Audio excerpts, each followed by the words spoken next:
This is CIVITAS. Where will you be for the revolution?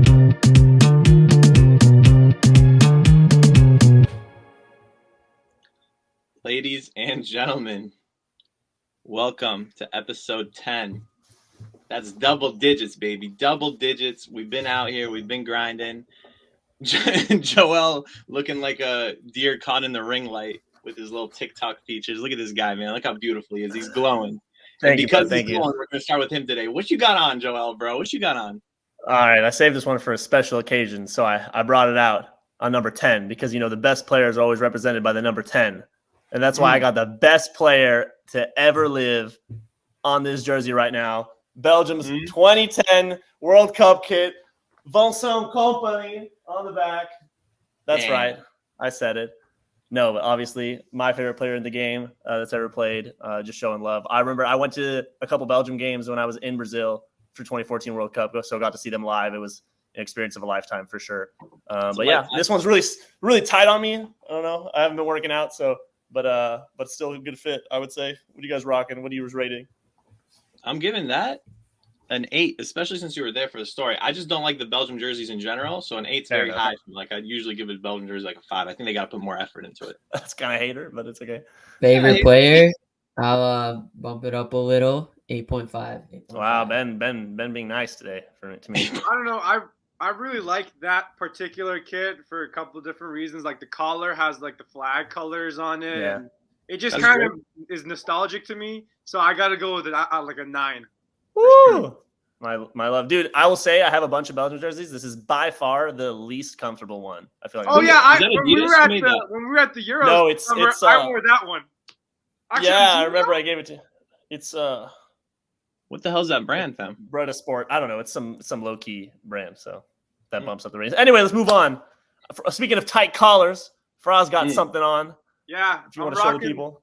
I'm also in the courtesy of 10. We have Ronaldo on that corner, and I'm wearing number 10, the GOAT of all Serie A, in my opinion, on the back of this jersey. Last time they won the league, Roma, Kappa, long sleeve, old school Calcio kit or badge.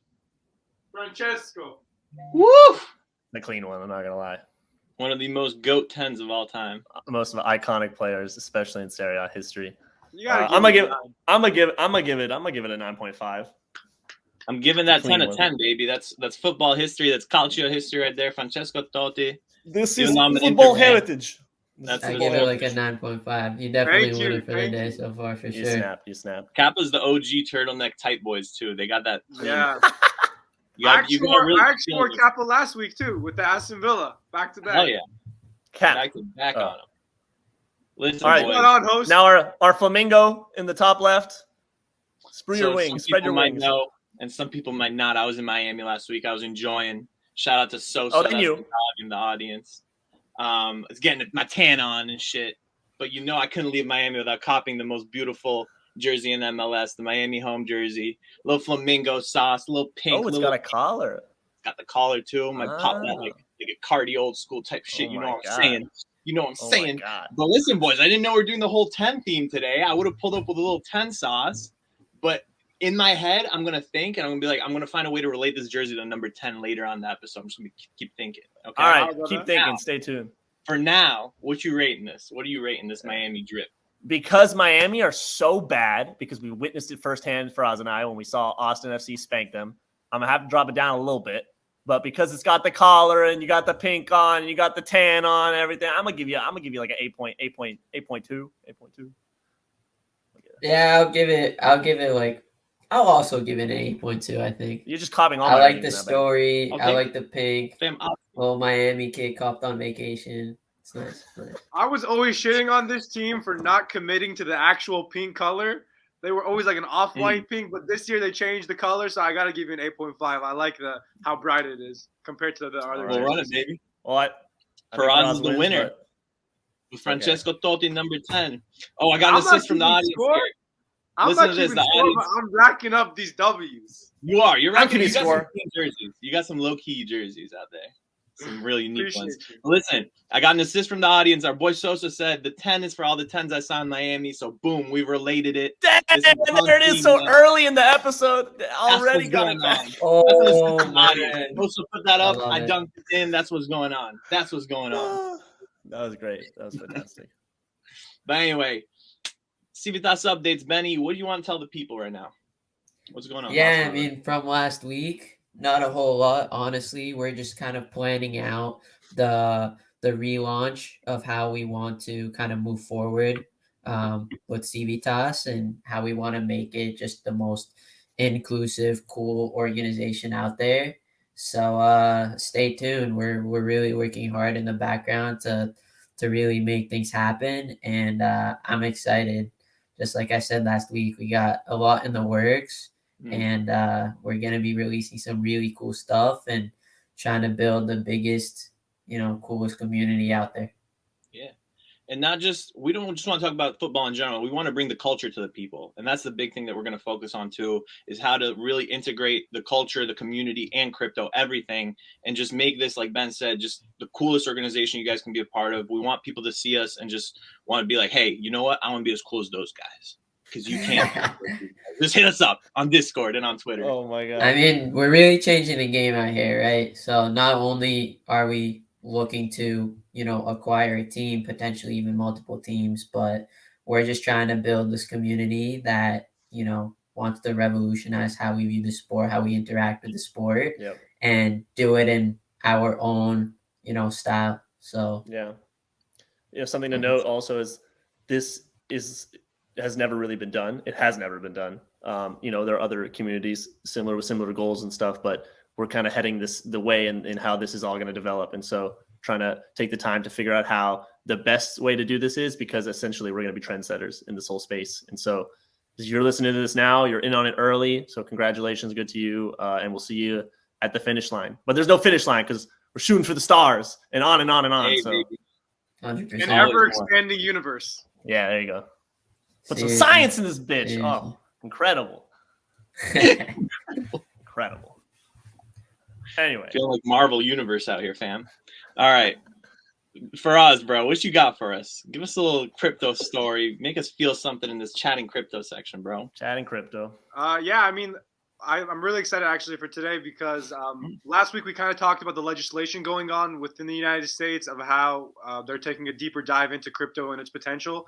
Joe Byron. I want to highlight the actual financial incentive and particularly attach that to the sports world, even though we've been doing that for all the episodes. But in particular, I want to zoom in on the MLS and the NWSL, American soccer in general.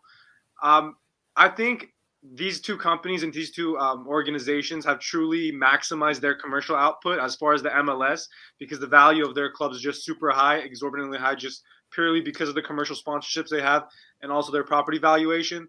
So now these clubs are looking at different streams of revenue generation in order to grow. And I think they've turned to crypto as their source. Two particular examples that I want to highlight in the MLS are one, actually last week, the news came out about Nashville FC. And they signed a multi-year sponsorship deal with Valkyrie Investment Firm. And Valkyrie Investment Firm focuses mostly on digital assets. They're an offshoot of another investment firm, which is also called Valkyrie. And their deal, they're essentially going to be major partners with Nashville. They're going to have their own section, like the club lounge is going to be named after them. And also they're going to be the sleeve sponsor and the training top sponsor. Very cool. So that's huge news for them. I think it has a lot of potential, and they're probably going to get a good lump of cash for it. More importantly, though, I think DC United. DC United, what they did, they signed a multi-year, 3-year deal with this company called XDC Network. XDC Network is they originate from a company called Zinfin, which is kind of like a global blockchain technologies company that has focuses in all different sorts of things, whether that's smart contracts or particularly trying to be a form of capital gain for infrastructure projects. That's their goal. But DC United, $6 million per year with XDC for the next 3 years, which is a bump up from what the deal they previously had. I just think it's huge, guys. I think this is the next wave, and I think we've been seeing it happen in Europe too. I want your thoughts on it, though. Well, I have a question. Does Valtteri, I'm getting F1 mood. I'm thinking of Valtteri Bottas. Valkyrie, I mean, besides just being a sponsor, what are they are they like impacting the club in any, crypto way, like having them, maybe accept payments in certain coins and stuff? Like, is there any more detail on that, or is it just purely throwing cash for marketing? You mentioned that, it's great. They're actually going to be one of the most historic things because they're paying all their money that they have to deal with their sponsorship deal with in Bitcoin to there you go. Nashville. Gotcha. So they're going to be receiving a lump sum of Bitcoin. I don't know how much that is. The terms haven't been publicized, but also they're getting some sort of this is a strategic partnership, not just a financial one. So I think they're going to have some sort of role within the club as well. Cool. I think now that you mentioned, they're going to be paying out with Bitcoin and integrating crypto like that. Recently, the more I've been studying the space and understanding what's going on, I think regulations are obviously going to play a very, very important role in how, everything within what we're doing with the with DAOs, and again, these companies coming in and partnering with these organizations, how that's actually going to play out, because that can change very quickly, especially in the United States. It's much more strict than in other countries. So I wonder, especially, with them paying out in Bitcoin, how exactly that will look and how exactly that will affect the club. Especially after this executive order last week, right? It's just kind of puts it all under more of a microscope. Definitely, we'll see how that progresses for sure. What are your thoughts on XDC though? Because I don't know if you guys know much about this company, but Zinfin, like as I mentioned, their whole goal, or that's based on their website, is claiming to have another way for infrastructure projects to gain capital funds to fund their projects. And they think the reason that they need to be in this space is because governments have too many regulations or are not willing to actually pay out enough money for different infrastructure projects, either publicly or privately. Do you think that's a space where crypto can spearhead the way? 100%. And it's all about deregulation right now, so it's really important. However, the only thing I'm going to mention is currently it is, but as we're seeing with the governments getting more involved, and if we see heavy regulations in crypto, it's going to end up being the same thing. The whole point is to keep the government out of this as long as we can as a community. And I think it's a really tough thing to do, because once the government decides they want to do something, of course, they're going to push in every direction.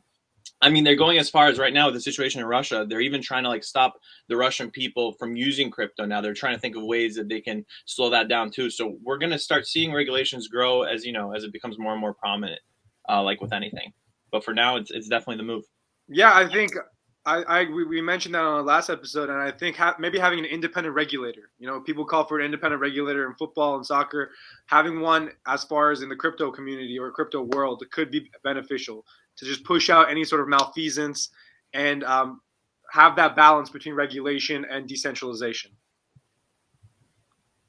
And also, the last story I wanted to mention about the WNSL, they in last December they have their record-breaking sponsorship deal with Voyager. Voyager is another investment firm for digital assets and crypto in particular.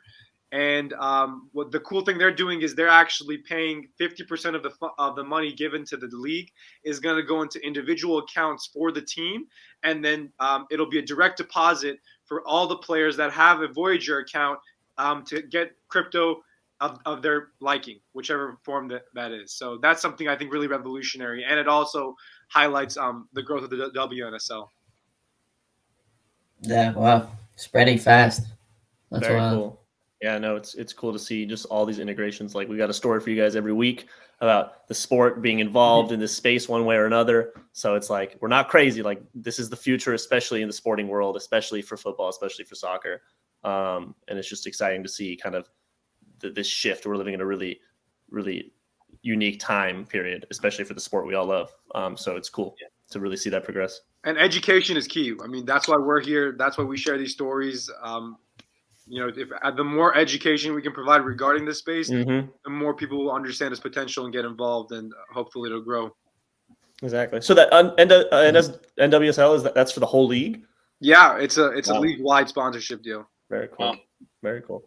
And how does that deal? Do you know how exactly it works? Like, where are they going to be sponsored in terms of, advertising, like in stadiums or? Yeah, it's going to be stadiums, and I think they might all have a shirt sleeve as well, a patch on their sleeves.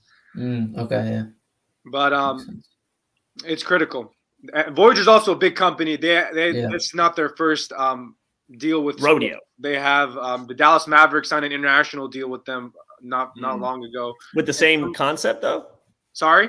With the same concept, like receiving payments in crypto? No. That was, I think, just a pure regular financial sponsorship. Yeah. This is just unique because they're paying the players or the teams in crypto, and then that's going to be funneled down to the players. Yeah. Mm-hmm. Very cool. I mean, it's also like these are all still kind of experimental partnerships in that sense. And so, not to cause any heat, but like the NWSL is obviously a smaller league compared to the MLS and other leagues. So, these are the waters to test all these partnerships and sponsorships and how crypto can play with the leagues and the sports. And I think it's the future. I think we all agree with that. So if anything, they're just one step ahead of everybody else, but it's got to start somewhere. So very exciting. We say that though, the European leagues are doing it a lot too, because I think, like I mentioned, the traditional commercial revenue and sponsorships have reached its capacity.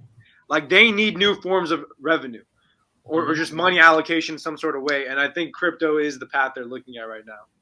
Yeah, especially if you're desperate like Barcelona. So we'll see how they fare. You guys see that officially? Spotify, that $300 million. Yeah, we were on it. Spotify Camp Nou. Yo, throwback to episode 2. Was it 2? No, I think 6. No way it was 6. Maybe 4 or something. Yeah, I think it was earlier. You got to go through the catalogs early. We talk about this story anyway, and you see it come to fruition. So just telling you guys, we're on the wave. We're on the money here with all this stuff that's going on. We're ahead of the curve. I want Spotify San Siro next time. Yeah, bro. They're just gonna be blasting your favorite tunes in the stadium as they walk on. Did you see the meme of Real Madrid fans listening to music on Spotify? Incredible. No. Yeah, it's like a meme, like funding Holland to Barcelona by listening to music. You're just listening to your Kid Cudi while crying in the Real Madrid Mbappe jersey. Oh, anyway, any more points on this chatting crypto stories? Very cool stuff coming out of space. No, I mean, that's all I got, unless you guys have any thoughts about it.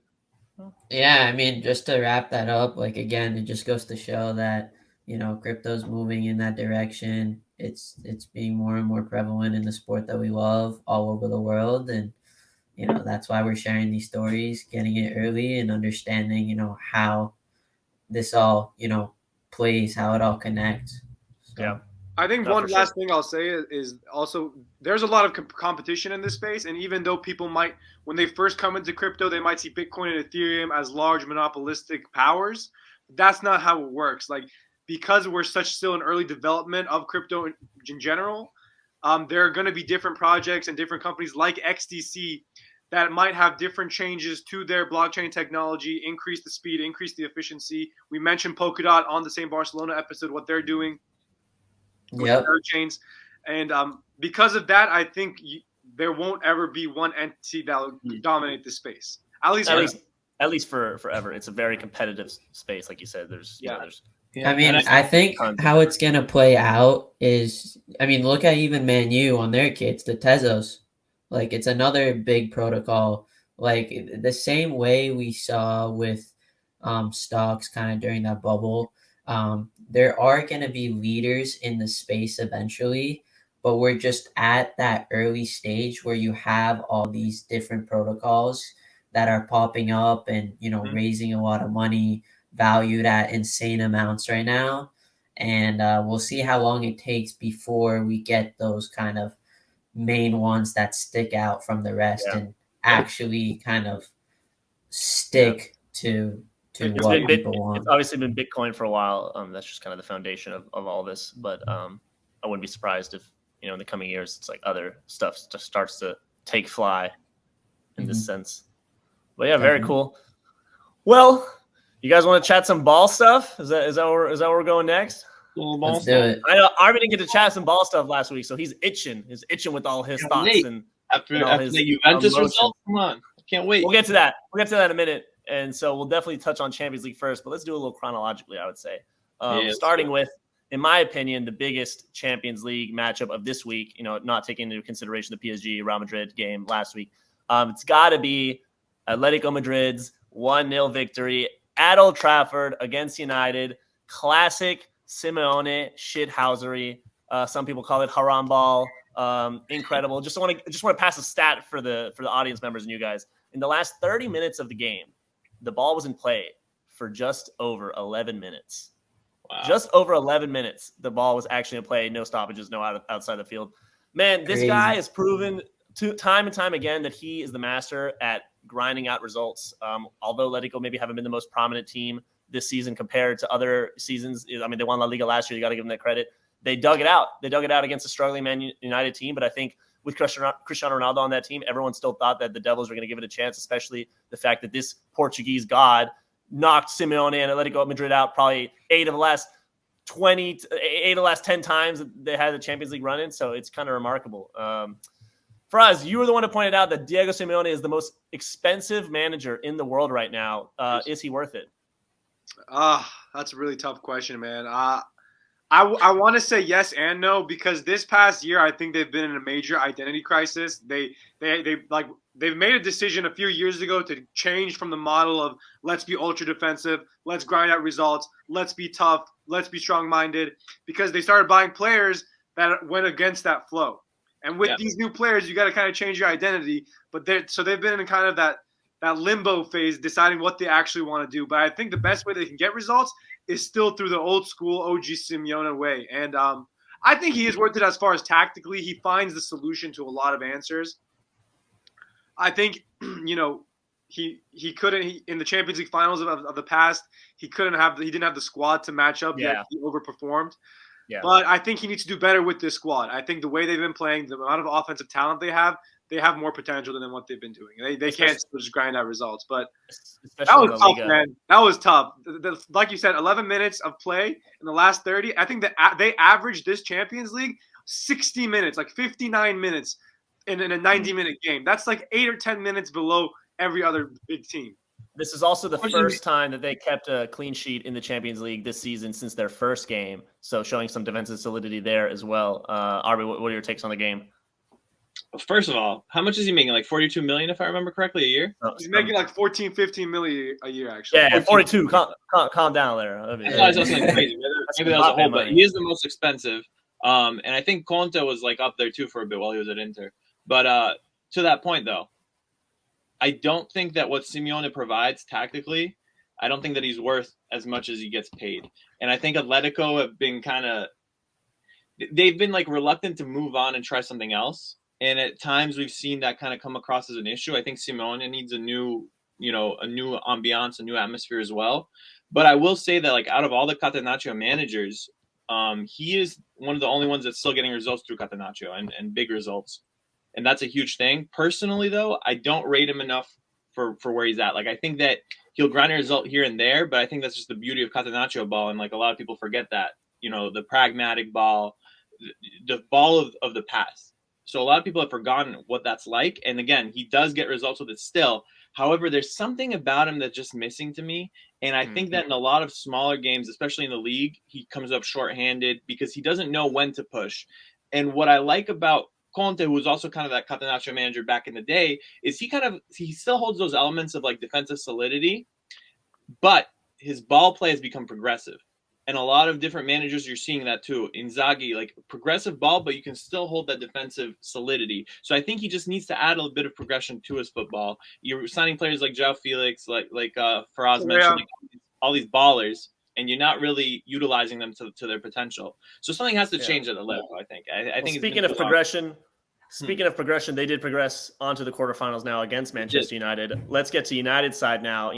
Having pretty abysmal season. I have so many United fans. I was texting them all yesterday. They were all depressed. It's quite fantastic. I thought United were going to do it, especially playing the second leg in Old Trafford with only tied on the first time. I thought Ronaldo was just inevitably going to score a goal. I don't think he played bad. I don't think he did enough either.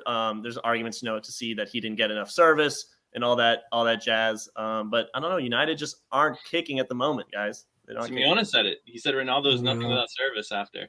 This guy's finally chirping after getting slapped by Ronaldo, humiliated by Ronaldo year in, year out. And this guy can finally chirp at him. It's almost disgraceful. Like, it's kind of like know yourself, know your worth. Like, this guy. I agree. This guy still slapped you. But I really wish we had Jordan again this episode to just see his reaction. I texted him, and he literally said, "Man, this hurts more than a gunshot wound." So just to give your sentiment on the average United fan, what they're feeling like. I think personally for them, their priority is to make top 4 this season. Whether they like it or not, I think this is really good for them to focus just on the remaining Premier League games because they're out of every competition.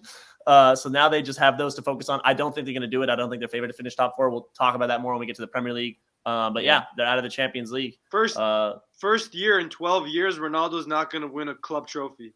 Yeah, that's the first time I'm saying, is this guy washed? Like, honestly, no, he's not washed. He showed you over the weekend he ain't washed. He's the GOAT. Dude, speaking of Cristiano Ronaldo, both Messi and Ronaldo are done. Brady, bro. It's over. Tom Brady was inspiring him, being a GOAT from the stands, and then Ronaldo's like, all right, I got this GOAT watching me. I got to be a GOAT too.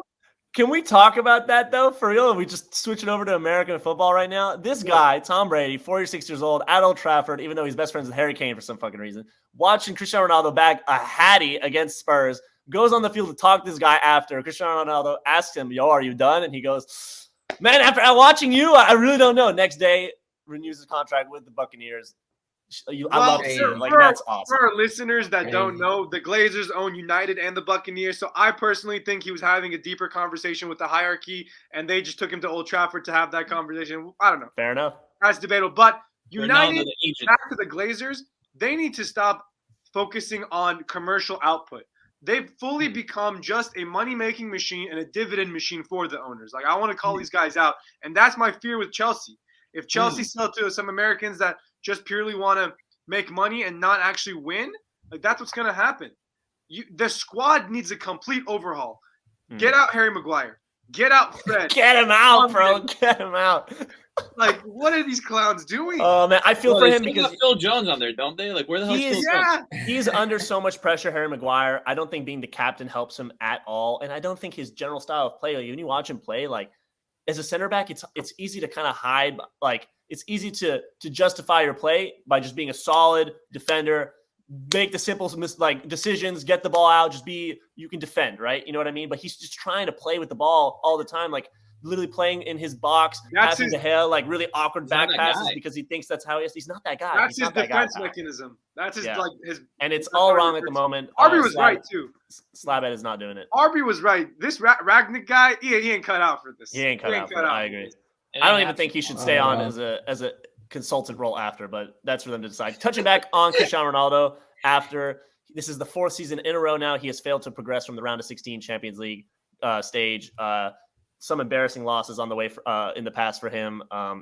Do you think he'll progress past the round of 16 again in the future? Because I don't think he's going to be at United next season. I don't know where he's going to be. I don't know who's going to sign them. Maybe PSG going to do some deal with him so they have Messi and PSG and Ronaldo on PSG, but I don't think that would work either. I think he might be done. This is really a really critical moment for the end of the Messi-Ronaldo era, even though they're both, still outstanding players in their own rights. I don't think they're ever going to win the competition ever again. They're obviously not going to win the Ballon d'Or again past this last season. So just kind of teardrop for everyone growing up in this era. It's kind of really monumental. If he makes the World Cup, he's still going to stay in Europe, and I think he might go to like Sporting Lisbon or something.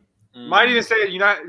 I think his ego wouldn't let him go to Sporting right now. I think he's still I agree. That he's I don't too think big he's ready for that. I don't think that's like 40-year-old. What are you guys talking about? Benfica made the quarterfinals, homie. We'll get to that too. Mentally, though, bro. Mentally. Enough United, enough Atletico. Congratulations again to the Madridistas, and congratulations to everybody who predicted that Madrid were going to go through over United. I personally did not. I honestly got a crap ton of predictions wrong in our predictions channel on our Discord, some people earning valuable tokens. I'll just say that. The other influential result, which happened just an hour ago, was Juventus against Villarreal. Unai Emery's Villarreal losing 3-0 in the second leg to lose 4-1 on aggregate. Villarreal advancing to the quarterfinals. I don't know the last time they did that. This is the first time that Unai Emery has ever progressed past the round of 16. Remember La Remontada when he was really close, still has not. Finally did it with the Yellow Submarines. All goals came in past the 80th minute, so Juve really capitulated. I think they had the majority of the chances throughout the game, but Villarreal played really well. They took their moments, and they capitalized on it. Arby, I know you want to talk about that. I see you dancing with your shoulders, singing a little song for us. Give us your thoughts on Allegri, the Champions League specialist. I'm feeling good, man. Number one, Juve merda, right? So I'm always feeling good anytime we get knocked out. But listen, Juventus, I put Juventus in the same boat as PSG in a way where they have an obsession with winning the Champions League. They had all these years of league dominance, and that's the one thing that they brought Ronaldo in for. So it's like the big obsession in their heads to get the Champions League in. And I'm not going to lie, I was shocked by this result because to me, Allegri is a Champions League specialist. So I thought that Juve was a lock. I thought they were going to go through easy and clean. But what I'm going to say is they've been struggling a lot this season. They've gone up and down. They signed Vlahovic for $75 million, which again, in my opinion, way too much money for Vlahovic. And I think this game shows it. If you're signing a $75 million striker, it's cool that he can put a goal past Salernitana or whatever mid-table and lower table Serie A team he faces, but can he get it done in the Champions League? And he didn't do anything for them today.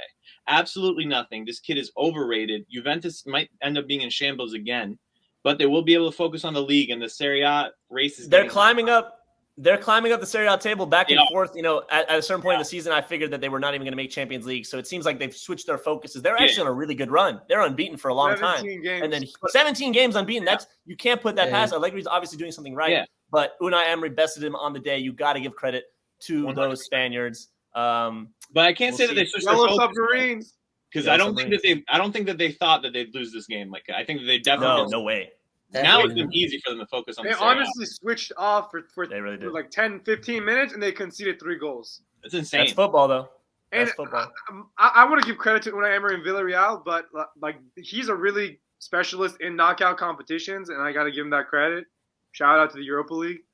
Shout out to the Europa League. But the guy I really am disappointed in is De Ligt. Like this guy was supposed to be a cornerstone player for the franchise and moving forward in the world of football as a center back, and he's been poor, man. I don't know. After that season with Chiellini's not beside him, he can't perform the way he does. He's just very error prone too. Baffling.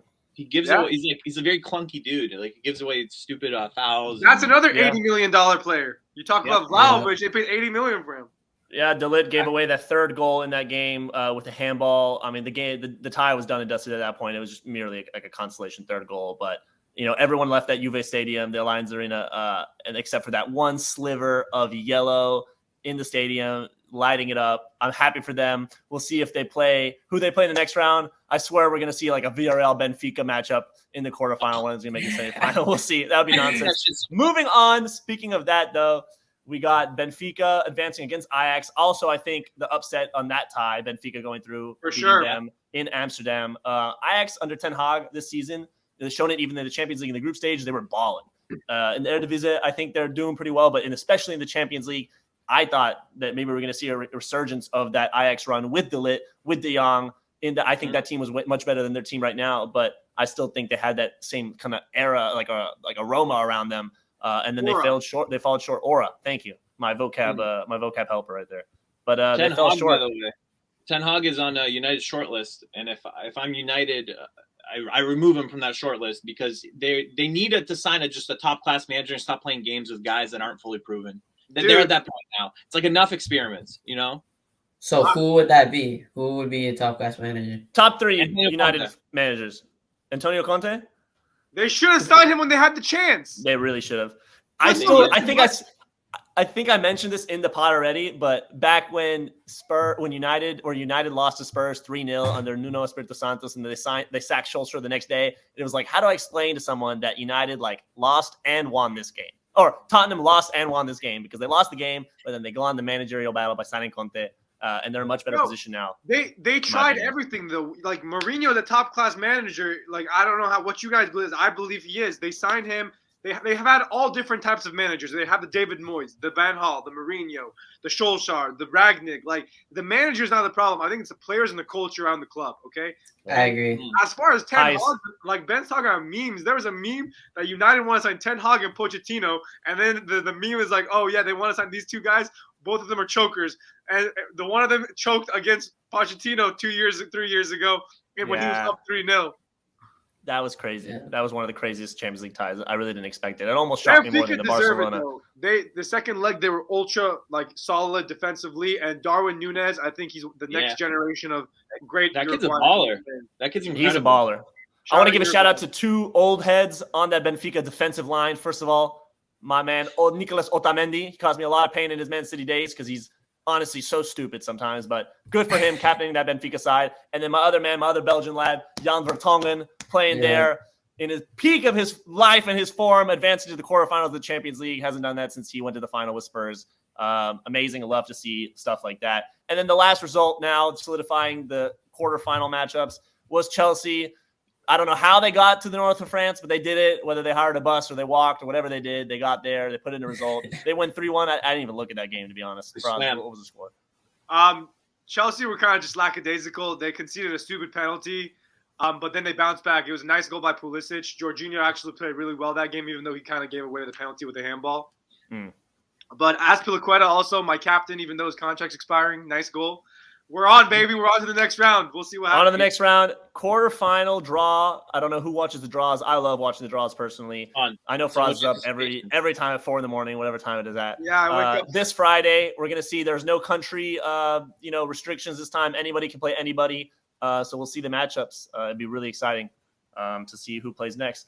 Moving on from European football, arguably the second most exciting league, if you count the Champions League as a league to watch, is our dear beloved Premier League. And we had a lot of Premier League matchups specifically before this game, starting with, to Ben's frustrations, Arsenal's 2-0 loss to Liverpool at the Emirates.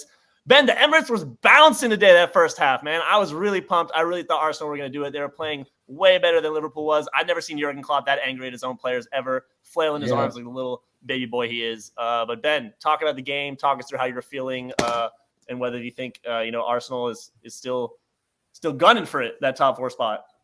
Yeah, I think just the whole atmosphere of the stadium showed where Arsenal are at and how they're viewed. I mean, they're just such a young, good playing team at the moment, and they honestly dominated most of the game, especially in the first half. I felt like they created more chances. They were winning all their duels, driving at them one-on-one. Martinelli was fantastic today. But they're just missing that edge. Like Liverpool have that experience, have that kind of mentality, even when they're playing bad, and that's exactly what happened today. Like, again, when Arsenal are dominating, one slip up and it's over.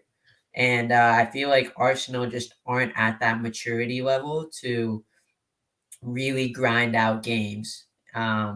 So it's unfortunate. It was very frustrating to watch because I feel like, again, in the final third, when they got to be clinical, when they have to do the right thing, they just don't. And, Liverpool just took advantage of that. Diego Jota got that nice goal. And, somehow he always scores when I thought Ramsdale honestly could have done a little bit better, but he has scored against Arsenal, I think, like 7 times in his last 6 games now. It's quite remarkable. That goal, it's funny. It was the most, not only like against the run of play, but it was just the most like nonchalant goal with the way I he know. was turning. Watching that, I didn't think anything of it. Even the commentator was like, "Did he just score like right now? Right? Did we really see that? Like it seemed like an offside flag was going to come up, but no, they knocked it in. And as soon as that first goal went in, I think the whole tide of the game just changed, which usually is like that. And you pointed it out perfectly. Liverpool with that maturity, they're title winners. This squad basically, like the true sign of a title winning team, of a championship team, is grinding out results even if you're playing bad, right? City have done it time and time again. Liverpool is starting to do it. So it goes to show how close this title race is, and I kind of want to touch on that now, especially because City dropped points against Crystal Palace. God, that was the most frustrating game I've ever seen in my life. We haven't scored against Crystal Palace this season, which is kind of baffling. Shout out to Patrick Vieira, former Gunner. But yeah, now the title race is only 1 point. Now they're now level on games played. We don't have another Premier League game for either one of them until I think 2 weeks now, because there's the FA Cups games this weekend. But it's heating up. It's heating up. So we'll see who gets the edge in April 9th. Man City versus Liverpool. But who do you guys think is going to win? Chelsea. What? Listen real quick. Chelsea they have a game in hand that they haven't played yet, and if they were to win that game, they're only 8 points away from first. And I'm going to say this: with everything going on, you'd expect this team to get totally derailed. But to me, it seems like they're getting motivated by everything that's going on outside them. And they're working harder and they're pushing harder. And I think that's honestly impressive and it's impeccable. So I wouldn't even count them fully out the race yet. If there was anyone that was gonna if there was anyone that was going to plug in Chelsea's title challenge into this conversation, I really thought it was going to be Faraz. I'm really surprised that you said it. So, Faraz, what are your thoughts on RB's claims on your beloved listen, Blues? The one true fact about Chelsea is they always play better when their back's against the wall. Champions League 2012, Champions League this year, like nobody expected us to win, and yet we did. Like or this past year, like that's how it is with us. As far as Arsenal, I think there's a really big progression. Like last year, they couldn't beat the regular team, the smaller mid-table, lower-table teams, but this year they have. They've been struggling a little bit against top six, but they've still been putting good performances. They're basically what West Ham are, but except they have more money and more potential. So I think the future's bright. That's not a bad Compared us to West Ham. A little backhanded compliment right there. No, I mean West Ham. As far as the title race, I personally believe in Liverpool. I think they're dangerous. I think they're gunning for it. I think they're going to do what City did a few years back. They're going to win every game, including the matchup. I think we're going to win. I think we're going to win by another 1-pointer against them, and it's going to eat at those Liverpool fans' hearts like we did 2018, 2019 season. Fun fact, I don't know if we confirmed to you guys, but me and Faraz are actually going to Manchester to watch Man City Liverpool. We've been planning a little Prem trip. So we'll be there.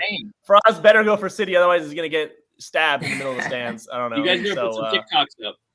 Yeah, of course. We're gonna document it all live as much as we can. Get some content for our viewers. For CIVITAS. Follow us on Instagram, guys. Follow us on Instagram. Yeah, follow us on Instagram. You'll see all that exclusive content on TikTok as well. It's gonna be really cool. We talked about the title race. I'm obviously gunning for City. I think they're definitely gonna do it. I think the experience on that side is too much, even for Liverpool to handle. Let's talk about top four real quick. I've said it for the last 2 weeks now. I still think Arsenal are going to snag that top four result, even if after this loss to Liverpool. There's only really two other teams, maybe West Ham, but I think they're kind of falling down the table in that regard. Man United, Spurs, Arsenal, or West Ham. Let's go around the squares. Who is going to finish top four? Arby, who are you saying? City, Liverpool, Chelsea, United for me. And I think that the game United versus Spurs revealed a lot about where the teams are at. And I think that Spurs mentally, even with Antonio Conte as manager, just aren't there right now. It was a Ronaldo masterclass, so maybe you can't like totally hold it against the Spurs, but still, man, like they're not getting the results right now. It's not looking good. Ben, top four. City, Liverpool, Chelsea, Arsenal. Arsenal are gonna make it for sure. It's not. I don't even doubt it. Like again, the way they're playing right now, their squad. If they don't get in the top four, it'll be a huge fail. Huge fail. I don't see United getting in there at all. Arsenal in the driving seat. Yeah. No, definitely. Faraz? Note this. Liverpool, City, Chelsea, and Tottenham. I believe in my guy Antonio. He's brought me too much joy in my life. I'm going for Spurs. I'm going to copy Ben's top four predictions. Obviously, City, Liverpool, Chelsea, Arsenal, up the Gunners. I was a massive Gunner fan today, but they didn't do it for me. I experienced your disappointment as an Arsenal fan for only today, and it sucks. So I don't know how you live your life like that, Ben. But, anyway, we're here for you. This is why I'm building my own club. Listen, don't sleep on Chelsea. Don't sleep on Chelsea. My God. Arby said it here first. If he ends up being right, I guess we'll see. He can shit on us all later. Anyway, that's enough Premier League. It's enough UK action. Around the grounds or some other games that I'd like to touch on too. Specifically, I wanted to talk about PSG's 3-0 win over Bordeaux at the weekend. Obviously convincing win for the soon-to-be French champions that are competing for nothing at this point. But if you guys notice, I'm sure you noticed, every time Messi, Neymar, the rest of the crowd, the rest of the team, except for maybe Mbappe, even when they were announced, massive boos from the PSG ultras, from the entire stadium. Faraz, do you think this is justified? Do you think, they should take it? Do you think it's disrespectful from the fans? What are your thoughts on it? No, they should take it. They totally they shot the bed on last week. They're professional players. I mean, yeah, I don't support like maybe calling Neymar an MFer, but getting food and stuff like whatever, man. You got to take it. Like I saw Messi's wife was getting all teared up and sad. Like, come on, stop with that stuff. Like, well, Messi's never been booed by any of his. Yeah, he has in Argentina. Argentina, yeah, okay. But I'm saying Barcelona would never dare to boo him. That's even worse. Even after all the. It's even worse in my opinion. Yeah, but the Argentinian fans are just different in my opinion. Yeah, and Paris and PSG are also they have an ultra group that's very strong that is huge in their support and deeply embedded with the club, and so they're making their voice heard. I really want to get Rocky's thoughts though because he wasn't here last week. What do you think of the whole PSG debacle? That's true. I saw it coming. I said Real Madrid's not done yet, baby. Yeah, And you I- said it. Yeah, you did. That's the call it. one thing that didn't break my bracket, because this has been a crazy Champions League bracket. But Real Madrid pulling through, because it's that. Here's what it came down to: the UCL heritage, the UCL DNA. This is something that PSG are begging for, and they are obsessed with it. Mourinho once said, right before Barcelona, he said it can't be an obsession. It's a dream. It can't be an obsession. And for PSG, it's the definition of an obsession. Just throwing money. They don't really care about the chemistry on the team, how the players work together. The team's not balanced at all. Not at all. So for these guys to get booed, yeah, I'd boo Messi and Neymar. That's fine. But the guys that really need to get booed is the management, the upper management. They're just saying, just throw money wherever you can, and maybe it'll come. That's not how it's going to happen. You need to build a team of warriors. They're going to fight for each other, and that's what I think PSG is requiring a big shift and change, kind of shake up in their whole managerial department, their whole decision-making department. Maybe, we can pull up some funds and buy the Paris team quick enough. We'll see. I really doubt it. The story that was kind of leaked that I heard about is like even the Qataris are even thinking about selling the club because their main goal was to use PSG as an avenue to embrace the world and get the World Cup, even though that had its own story, and they did. So they're thinking about selling their stake and getting involved with something else. But PSG, they need to fire Leonardo. They need to fire Pochettino. They need to fire Nasser Al-Khelaifi. Everybody. Everybody. Neymar, get out. Messi, get out. Mbappe, get out. Overhaul. Well, they don't want Mbappe to get out, but he's going to get out. For his own he should decision. for the sake of himself. He should. He really should. PSG in shambles right now. Sorry to all our Parisian friends. Around the grounds, Barcelona absolutely dominated Osasuna 4-0, as they should. It's just football heritage at that point. Barcelona kind of back to their ways. Xavi really having high praise for Aubameyang. I'm really surprised that he's been able to turn it up so quickly and so well during his short spell at Barcelona so far.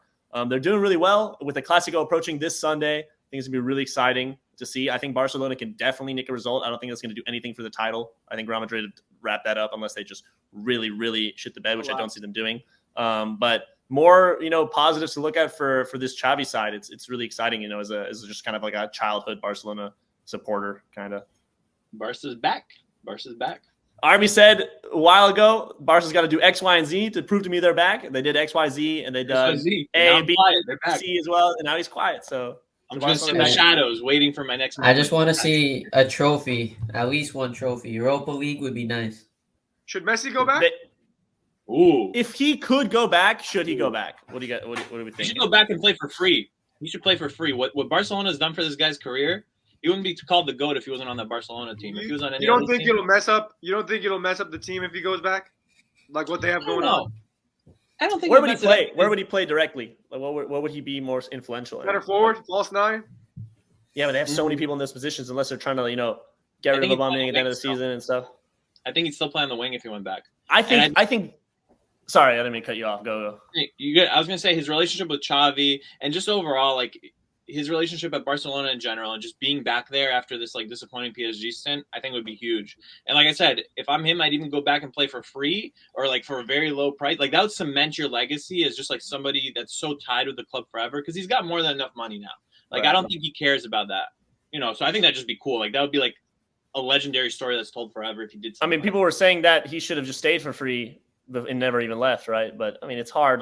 You're still, even if you have all the money in the world, it's you're still business. You're still business oriented. You're still supporting your family. You're still trying to provide that generational wealth, and he has over and over. But it's just 100%.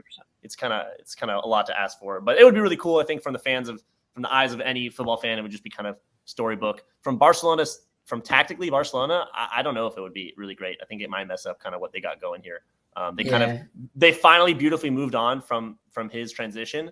And they would just kind of be reverting all those changes back if they were to welcome him back. Although I do think we'll see him back associated with Barcelona in the future at some point. Sure. Yeah, 100%. That's for sure. Yeah. And he has to go back just to kind of close off his chapter the right way. I agree. Didn't even really have a farewell or anything, with the fans in the stadium. What's interesting? Really heartbreaking. Right now, we're trying to pawn off. We're where the hell are our GOATs going to go? CR7 and Messi. It's who the hell wants these guys right now? It's kind of nuts. It shows the tide. We're crazy. in a different era nowadays. It's the Mbappe Haaland era. We'll see. We can't go through a footy talk, ball talk segment without touching on the Serie A and the absolute shit show of these clubs. out of all European competitions, except for Atalanta and Europa League, but out of all the Champions League spaces, Inter falling down the table, now third place with a game in hand over Napoli, but even if they win that game in hand, they're second behind Milan. RB, what happened? Is AC Milan going to win the title? AC Milan's not going to win the title. Pioli's a serial loser. AC Milan, I'll tell you right now, if any team wins the title over Inter, it's going to be Juventus. It's not going to be AC Milan. But wow. Big shot. What happened? We beat Liverpool, which is impeccable. I knew we had it in us, and that's amazing to go to Anfield and beat them. Wish we could have progressed. If the first leg went differently, we could have. But that game took a lot out of us, I think. We didn't have Brozovic starting against Torino, so we dropped points. It was a tough 1-1 draw. That game would have been massively important because we still have Fiorentina and Juve now to play. It's going to get tougher from here. But again, I think that the team, if we have all of our starters, if Brozovic is super crucial to that midfield, and I don't want to see Vecino ever playing at Regista again. Like, this is ridiculous behavior. Like, this is some of the stupidest shit I've ever seen from Inzaghi. Like, some of these subs and some of these, like, decision-making skills are not it. His tactics are great on the field. But, man, come on. Somebody's got to step up and just take this league by the horns. Like, just dominate. And that's what we got. I know you like this guy, but bro, I really don't rate Inzaghi. I think he's also a serial loser. Like, other than a Coppa Italia with Lazio, what did he achieve? Like, he's young though. He had the best midfield in Serie A for many years, and now without Braz, the team's different, and he needs to be versatile. If Brozovic is not in the team, play with a different formation. I know you have 3 center backs, but play with a different formation. I don't care. I don't know. I want to ask both of you. I want to ask the panel, essentially, and Ben can chime in also if he feels the need. But if Inter could sign one player right now that would, really help their squad, who would they sign? Well, realistic or like whoever I want? Realistic. Let's not be stupid. Scamacca. Interesting. How so? Versatile. So he can dribble. He's also big. He'd basically be like Zlatan in his prime. He's like an Italian Zlatan to me. And I think Inzaghi can really get the most out of him. And if it's not going to be a striker like Scamacca, then I'd want a center midfielder, not a center attacking midfielder that we play as a center midfielder. I want a box-to-box. I want Sergei Milinkovic-Savic. I want somebody that can just run the field and just dominate. So yeah, I agree. I'd love a box-to-box, but I think a top-notch striker. I honestly don't rate Scamacca. I think he can shine Zlatan's shoes. I think he's just another big man. Like, yeah, we need a top-notch striker. And I don't know if Lukaku's not going to come back, so somebody else. Oh, damn. Dude, this Serie A race is crazy. I don't even know. Like, I can't even make a bet. I would say Milan just because they're mathematically ahead. But that 1 point we got against Torino, Alexis Sanchez, love him and hate him in the same week. But anyway, dude, this is the business end of every league, of the sport that we love, especially in Europe. It's arguably the most exciting time to watch. And so we just have so much content to talk about. We're obviously enveloped in this week by week. Stories write themselves. It's really easy for us to talk about this. And we appreciate you guys joining in. We'd love to keep the dialogues going constantly with all the banter, all the hot takes, all the opinions in the Footy Talk section of our Discord. Hit that chat up so we can keep the conversations going, and you can call RB out for all his ridiculous claims like Chelsea winning the league. Anyway, that's ridiculous. Ball Talk for episode 10. I think has been a fantastic segment. We had some fantastic segments this time. Ben, what do you want to say to the people to wrap it up? Last minute thoughts. We have a lot of internal work that we're going to be doing this week. Hopefully we'll have some good updates for the people next Wednesday or Thursday. So, yeah, I just want to call out, doing these now, double digits, 10 episodes. It's kind of crazy how we started for just creating what we want to be doing and how we ourselves have evolved in the space, learning about it and kind of growing alongside anybody that listens to this. Like, I view this right now, whoever's listening, whoever will be listening, this is just a prelude to what is coming and to how we're really going to change the game. So again, from the start, from the very first episode, we mentioned how raw all this is. We're just really passionate about the sport, about what we're trying to do here, and bringing all these stories together with these different segments, doing what we can to get people, to stick with us, to understand how we're thinking about all this. And looking forward to what we have planned ahead and how we're really going to change the game. Up the CIVITAS. Up the CIVITAS. That's all I'll say. No, just follow us on all platforms again. Please, please, please. We need your support. You guys will be the engine or the catalyst to spearhead the way. 100%. Everybody benefits. All right, everybody. Cheers. Have a good Awesome. weekend. Baby. Great Stay episode. Good tuned. talk. Big week coming. Big week coming. This is CIVITAS. Where will you be for the revolution?